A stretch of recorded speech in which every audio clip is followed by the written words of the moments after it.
Hey, this is Blind Sally. Welcome back to Prince of Persia 2008, where I'm joined by Nine Gear Crow and Fadul. Welcome back. We're in the epilogue. It's going to be a lot of fun. We're going to fight Shapeshifter, maybe see the Morning King, do some platforming, and welcome back. Good to see you. Jesus Christ. It's been a while, hasn't it? It's been a little while, yes. He's real happy to be back, guys. I'm really happy to be back. I've missed this. And I was going to say we should just hold hands. I'm kind of wondering why you would, but... How are the plates in here working? I was going to say Nolan North speaks for all of us. Just then. I was trying to think of a reason of why I'm happy to be back, and I'm drawing a blank. Yeah, Stockholm women, Syndrome. Carpets this thick. Yeah. We're almost done with this thing for real completely. That's a reason to celebrate, isn't it? Repetition hammering home points. Repetition hammering home points. The sheer unrestrained beauty of Prince trying to convince himself that he's morally in the right. Speaking of repetition, God, guess how many times I had to do this fucking piece of shit? I'm going to guess 7. I'm guessing you've actually cut out at least 10 attempts. Yep. Okay. Because, oh god, yeah, like, Epilogue does not take it easy on you when it comes to these, like, Breath of Ormaz segments. I'm a big fan of the camera angle here, where it just, like, sends you on the inside of all these corners, and the camera's just like, well, you know, I could show you what's ahead of you, but, you know, this way is much more dynamic, isn't it? Yeah, instead, surprise! You have to restart after 2/3 of the section. Great. Yeah, and you've got to be, like, really spastic and on point with, like, the left and right trigger on the, on the controller. Eesh. Oh, and there's more. Yep. Also, you can just sort of see on, like, the... Oh. Go ahead. Well, Oh, you can sort of see, like, it's got the, like, the scratched-out, like, path routed out for you there, but, like, Ubisoft is being kind of a dick to you there, where it's giving you multiple paths, and, like, some of them have, like, shorter windows of action that you can, like there, that you can, like, if you go the route that Ubisoft wants you to take... Like this route. Yeah, like that fucking route there, like... nice. Just collision detection. But yeah, like, if you, like, sort of go in, like, the route sometimes that Ubisoft wants you to take, you do not have enough time to clear the gap that you're supposed to get through, and you will eat a death there. My question is who has been running this route beforehand so often that it caused those scratches? The Ahura, I guess? Is this actually how they get around? Probably. Like, because remember, like, these magic plates used to be a part of their society before, yeah, like, Ormaz just, like, packed up and said, fuck you, assholes, you're on your own. And I was going to say, and it's been said before, but these sections, it's the epilogue, so it's a bit tedious. So they always feel like they go on a bit longer than they really need to. And so if you do make a mistake, it's just kind of frustrating, rather than any real challenge, I find. It's like the law. They have to ramp up the difficulty, otherwise it's not real DLC. But it's not like it's more difficult, it's just that it's longer. And plus also, like, Epilogue scales internally, too, in its difficulty, too, so we're technically, like, in, like, the last 2/3 of, or no, the last 2 quarters, I guess, of the DLC. So it's basically scaled to being close to endgame Prince of Persia in terms of its difficulty at this point. Great. All of which is good news for Crow, I'm sure. Oh god, yeah. It's a good thing you've been practicing your combat, right, Crow? Admit it, you need me. Yes. Oh, he interrupted what probably would have been an extremely funny line given the circumstances. Yeah, like, that wouldn't... I don't know what the fuck that was there, but... I do like how Elika was fading in and out of existence a moment ago. I don't know what glitch was causing that, but sure. What are you... I know, sounds pretty fitting given what's happened to her. Yeah. It's like, yeah, she's just standing off in the corner, just like filing her nails, like, oh yeah, you totally got this one, asshole, go for it. You know, since you're so morally sure of yourself. Actually, yes, okay, it would be fine, I'll help you, I'll do it. Yeah, but Again. it would be funny if when you press the use Elika attack button, instead nothing happened except she said, "No, go to hell." Like that would be great. I Repercussions wholeheartedly of the agree, choice. and not just because I've made very similar points in previous Epilogue videos. Like, funnily enough, like, that actually happens, but it happens at the start of the game. Like, when you fight the Morning King for the first time in the temple, like, your very first encounter with him, if you try to use the Elika button against him, she won't attack him, because, duh, it's her fucking father, of course she won't attack him. Oh, so what you're saying is, once again, this was another missed opportunity. Pretty much. Pretty much. Jinx? That's good.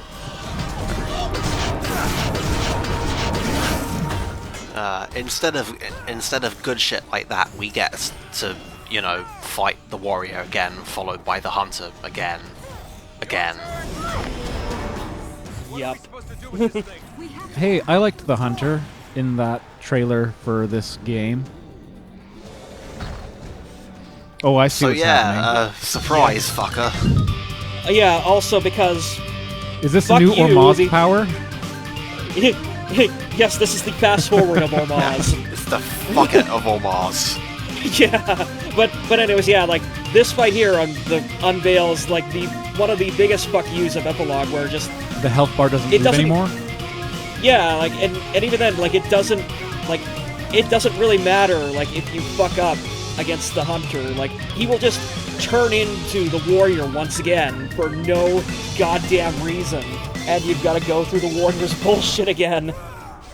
So, and also, yeah, no, like, you don't kill him. Armin. You're not going to stop us. First you offer me gold, then you try to kill me. Those are sort of mixed messages. Do you know where we're going?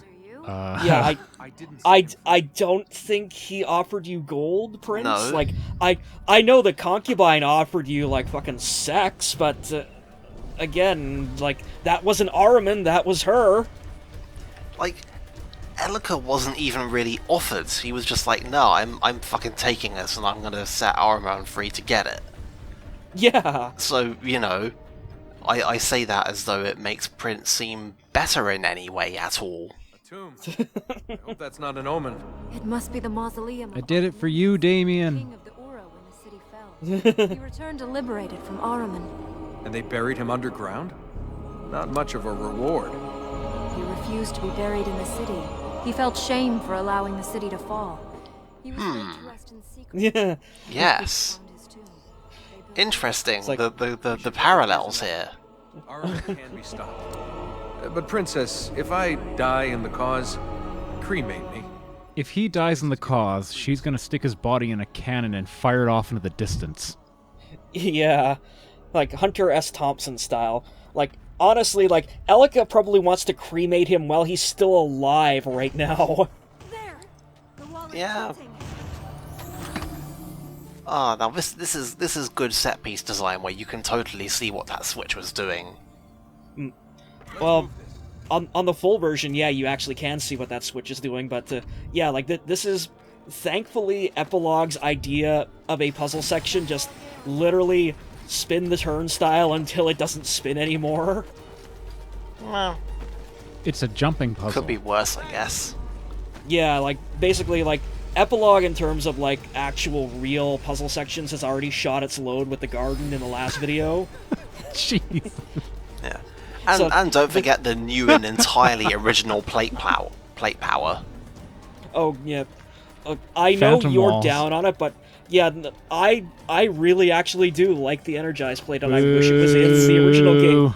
It's the Oh, fuck the both of you! It's the same as the fucking blue one that makes you do a little swing and So it just bad. makes some stuff appear, which was already a thing that you could do just with switches, not with plates.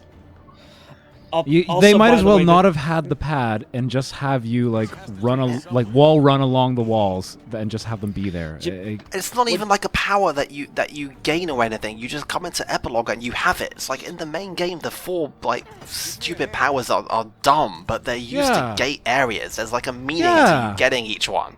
This one, you just show up.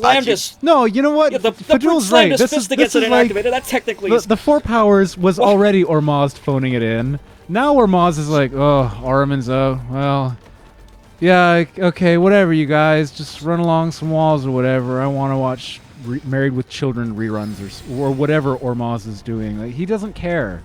He's done. Oh, God, I'm just gonna like throw up a fucking Always Sunny in Philadelphia logo like right here. The gang argues about DLC powers. Also, speaking of Elika glitches, I don't know if you guys caught that, but Elika fell off the earth. Oh yeah, wall. she just noped out of existence there. She basically she pulled a Prince basically at certain points, like, because like you've seen already in the epilogue that the Prince just randomly falls off of shit for no reason. Yeah. Also, while you two were spurging out over the fucking energized, you call it spurging, I call it making valid points. Shut up! I'm trying to explain this. That last segment that we went through also basically had like the only quote-unquote actual puzzle bit to this section, where one of those wall sections that you have to move up and down has a thing where you can move it too far down the wall and it won't line up with the hook, so you've got to move it back. My God. I thought the real puzzle design of the epilogue was why we're playing it, but sorry, I couldn't help myself. You left me open for it. I had to take it. It was a fair shot. I can't argue with it. See, like all of these walls, they're just like there. This would have been identical if that wall was just a wall. Like if it was just there. But it's glowing blue and transparent, and that means it's part of a power, so it's very fancy. You know, at least Ahriman cares, right? At least he's involved in the world. Ormazd just doesn't care. You said we couldn't stop you before, and we did. Well, you evidently kind of didn't, on account of Yeah, you deciding to undo all the hard work you did and set the fucker free. You know, it would be interesting if, in a parallel to the first Morning King fight, Elika refused to attack her father here, but... Well, here we are. Then you'd kind of be screwed, because, like, as you can see here, like, on... Like, every other attack I try to pull off on him, literally the only way you can damage him now is through Elika.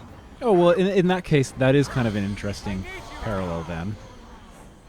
I'll give them that. Before, Elika wouldn't attack, and now she's the only effective means of attacking him. Okay, fair.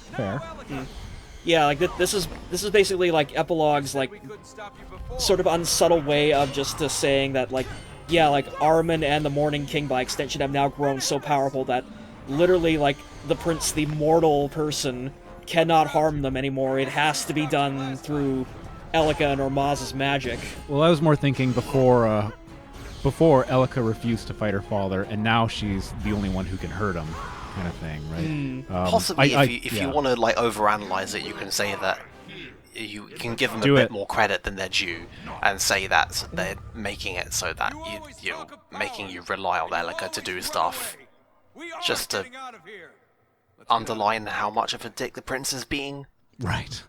After all this, he's still relying on her. I'm not that keen on the I thought you were gonna say something about like trying to force them, like to force the relationship to be repaired via the gameplay.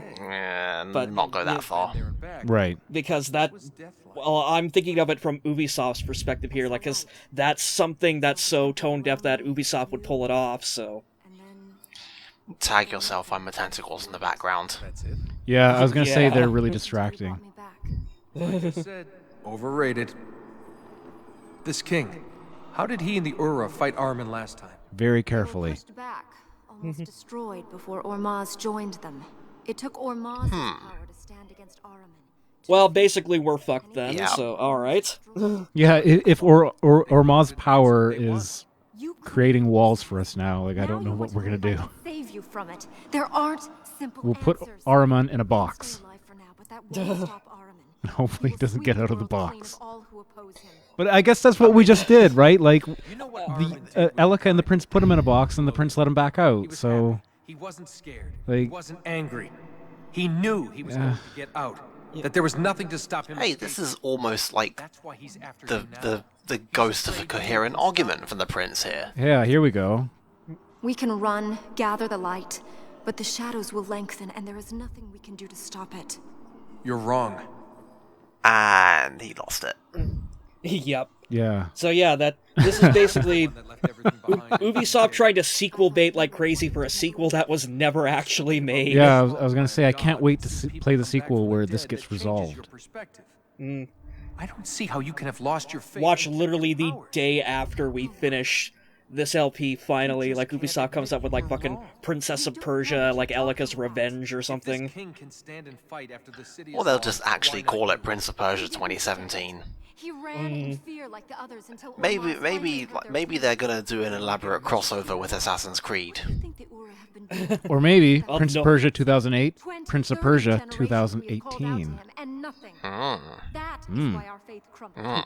The city turned to dust. Yeah, a sequel 10 years in the making. Yeah. Like, none of those have ever been terrible. Cop 300, 1.5, Sin City 2. To bring me back. Not gonna go with a very obvious Final Fantasy 15 call out. And you deciding to offer your life without saying a word. Well, that was technically fine. wasn't a sequel, though, to anything. Well, clearly it needs to be either Well, it- 30 years in the yeah. making, because then you're either gonna And- get Mad Max Fury Road or Duke Nukem Forever. So You risked everything. Now that's a It's that. gamble. Don't you think you should finally see it? it's a gamble, You got me definite into gamble. this, Remember? I told you to leave. Well, you should have said it louder. And we're you back know to where this we're shit going? again. Do you? Wow. No, nobody knows where we're going. We're completely lost. You moron.